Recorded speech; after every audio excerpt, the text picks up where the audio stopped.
4 PM news network में दोस्तों आपका स्वागत है। मैं हूं आपके साथ राशिद ज़हीर। 3 खबरें आपको दिखाने जा रहा हूं। सिर्फ आप तीनों खबरें देख करके मुझे ज़रा सा बता दीजिएगा कि आपको क्या महसूस हुआ। पहली खबर तो मैं आपको दिखाता हूं दोस्तों, ये कि मैं अपने उसमें जाता हूं जहां पे मैं खबर इकट्ठी कर लेता हूं। आप देखें खबर, ये रागिनी नायक हैं, कांग्रेस की हैं। इन्होंने बताया कि यह है प्रतिमा बागरी, मध्य प्रदेश भाजपा सरकार में नगरीय प्रशासन राज्य मंत्री। इनसे पत्रकारों ने इंदौर में दूषित पानी से हुई 16 मौतों पर सवाल पूछा तो माइक को धकेल कर निकलनी। वीडियो देखें आप। इस कार्यक्रम में सहभागी होने यहाँ पर आई। प्रशासन मंत्री है। धन्यवाद। इंदौर मामले में क्यों आप बच रही? कुछ कारण है क्या? इंदौर मामले में बचने का कारण क्या है मैडम? इंदौर मामले में ऐसे आ जाओ भाई। मैडम, इंदौर मामले में बचने का कारण क्या है, प्लीज बताइए ना। दूसरी खबर मैं आपको दिखाता हूं दोस्तों, कांग्रेस ने छापी है। आपने इंदौर के अंदर तो मरे हुए लोगों को सुन लिए हैं, लेकिन बीजेपी का जहरीला मॉडल लोगों की जान ले रहा है।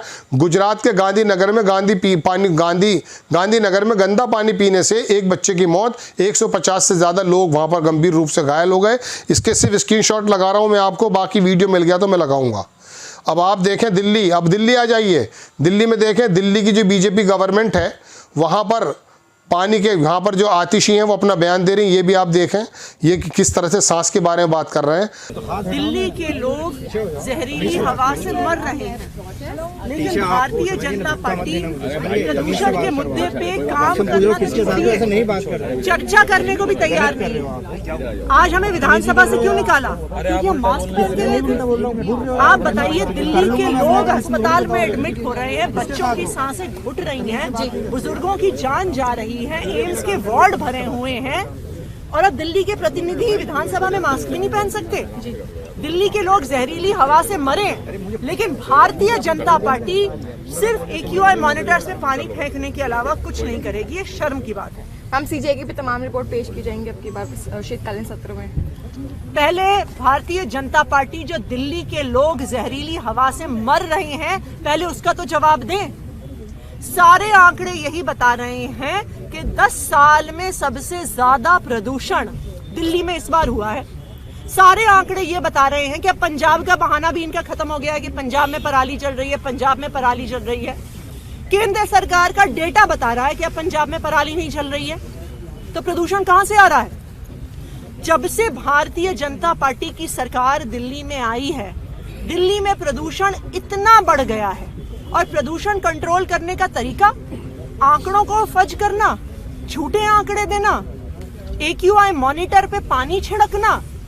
हमारी फेफड़ों में तो पानी नहीं छिड़का जा रहा ना, हमारे बच्चे तो उसी जहरीली हवा में सांस ले रहे हैं, हमारे बुजुर्गों का दम घुट रहा है, और भारतीय जनता पार्टी और उनकी सरकार इसके लिए जिम्मेदार है। अब आप खबर देखें, ये अखिलेश यादव ने इसको ट्वीट किया और कहा कि सेहत सुधर सकती है जिनके जवाबों से तबीयत खराब हो रही है। उनके ब्रजेश पाठक ये भी सवालों का जवाब नहीं दे पा रहे हैं। ये 3-4 खबरें मैंने जो अलग अलग प्रदेशों से आपके सामने रखी हैं, उसकी वजह अलग अलग वीडियो भी दिखाए मैंने आपको। इसकी वजह मालूम है क्या है? इसकी वजह यह है कि बीजेपी उत्तर प्रदेश के अंदर ब्रजेश पाठक सवाल नहीं ले पा रहे हैं। आप जाएंगे इंदौर में, वहाँ पर तो कैलाश विजयवर्गीय का आपको वीडियो है, लेकिन अब ये वीडियो आपने देख लिया, वो भी धकेल रहे हैं। दिल्ली के आपने देख लिया, और गुजरात की खबर मैंने आपको दे दी। चारों वीडियो मैं आपको दिखाना चाहता हूँ। चारों जगह बीजेपी की कहीं ट्रिपल, कहीं डबल, कहीं सिंगल, हर जगह ट्रिपल डबल सरकारें हैं। वहाँ हालात ये हैं कि अमित शाह के इलाके के अंदर तो दोस्तों गंदा पानी मिलने से 150 लोग बीमार पड़ जा रहे हैं, 1 की मौत हो जा रही है। इंदौर में 16 लोगों की मौत हो जाती है, वहाँ का मंत्री, वहाँ की लेडी मंत्री जवाब नहीं दे पा रही हैं। और उत्तर प्रदेश के अंदर जब अस्पताल के अंदर बताया जा रहा है कि कोई भी हृदय विशेषज्ञ नहीं है, तो जो स्वास्थ्य मंत्री हैं ब्रजेश पाठक, वो भी उसका जवाब नहीं दे पा रहे हैं। ये है वो ट्रिपल डबल, चूँकि ये सरकारें दरअसल काम के चक्कर में नहीं आई हैं। मैं आपको बता दूं, उनको चुनने वाले जितने भी लोग हैं, चाहे वो चुनाव आयोग की कितनी भी मेहरबानी रही हो, लेकिन वोट तो इनको मिला 15, 20, 25, 30% जितना भी मिला है। इसके अंदर ये वोट शुरू से मिलता है। मैं आपको बताता हूं, ये वोट मालूम है क्यों मिला है इनको?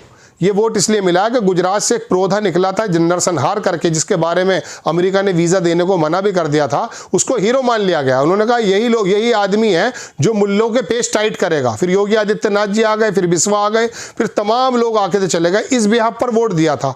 अब जब इस बिहाफ पर वोट दिया था तो आपको स्वास्थ्य सेवाएं पर सवाल करने का कोई अधिकार नहीं बनता। और अगर विपक्ष कर भी रहा है तो विपक्ष को मैं बता दूं कोई फर्क पड़ने वाला है नहीं। किसी प्रकार से भी आप पॉल्यूशन को लेकर सवाल नहीं करेंगे, क्योंकि दिल्ली में पढ़ी लिखी जनता ने उसी बीजेपी को बहुत भारी बहुमत दे करके सरकार को जिताया है।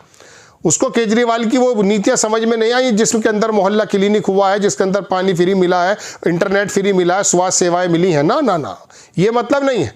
वोट देने का मकसद ही मुल्लों को टाइट करना था, दीवार से लगाना था। उस काम के अंदर बिस्वा हो या योगी, मोदी हो या अमित शाह, सब लोग इतने कामयाब हो गए कि उन्होंने कश्मीर से लेके कन्याकुमारी तक, उत्तर प्रदेश से लेकर गुजरात और मध्य प्रदेश, तमाम जगहों पर यह दिखा दिया कि देखिए जो सोच आपने सोची थी उस काम को हमने कर दिखाया है। हम चर्चों के सामने अपने हिंदुत्ववादी दलों से दंगा नाच कराते हैं, मस्जिदें और मज़ारों को तोड़वाते हैं और इन लोगों को वोट के दौरान लाठी डंडों से पटका कर उनको वोटों से वंचित कर देते हैं और बकिया काम हमारी संस्थाएं कर देती हैं। तो अब आपको स्वास्थ्य सेवाएं, सड़क सेवाएं, सुरक्षा संबंधित चीजें पूछने का कोई अधिकार नहीं है। ये 4 वीडियो मैंने आपको 3-4 प्रदेशों से सिर्फ इसलिए दिखाई कि गंदा पानी पीना, अब हम पी करके मरना आपका और मेरा मुकद्दर बन चुका है, क्योंकि सवाल आपने वोट इस चीज़ पर नहीं दिया था और जिस आदमी ने इस काम को किया था उसे आपने निकाल कर फेंका। आपने राजस्थान से गहलोत को हटाया जो 20 और 25 लाख रुपए की स्वास्थ्य सेवाएं दे रहा था।